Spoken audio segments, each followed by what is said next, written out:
बिस्मिल्लाहिर्रहमानिर्रहीम। अस्सलामुअलैकुम। परदेसी न्यूज़ में खुशामदीद। मैं हूँ साजिद अली। आज सुबह सुबह एक ब्रेकिंग न्यूज़ आई है। ख़बर बुरी है लेकिन आप लोगों के साथ शेयर करना ज़रूरी है।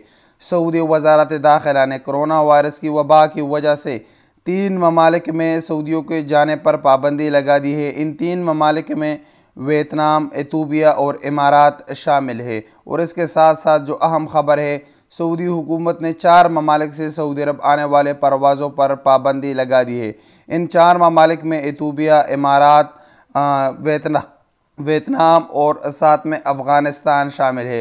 अफ़गानिस्तान की ख़बर इंतहाई बुरी है उन तमाम पाकिस्तानियों के लिए, उन तमाम लोगों के लिए जो अफ़गानिस्तान के रास्ते सऊदी अरब का सफ़र कर रहे थे।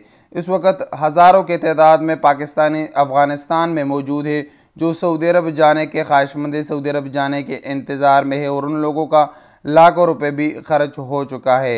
लेकिन उनके लिए अब बुरी ख़बर है कि सऊदी वज़ारत दाखिला ने 4 जुलाई से अफ़गानिस्तान से भी सऊदी अरब जाने पर पाबंदी आयद कर दी है। ये डेल्टा वेरिएंट कोरोना वायरस की वबा की वजह से ये फ़ैसला सामने आया है। तो वो तमाम अफराद अब वापस पाकिस्तान आएंगे। सऊदी अरब जाने का अब कोई भी चांस नहीं है।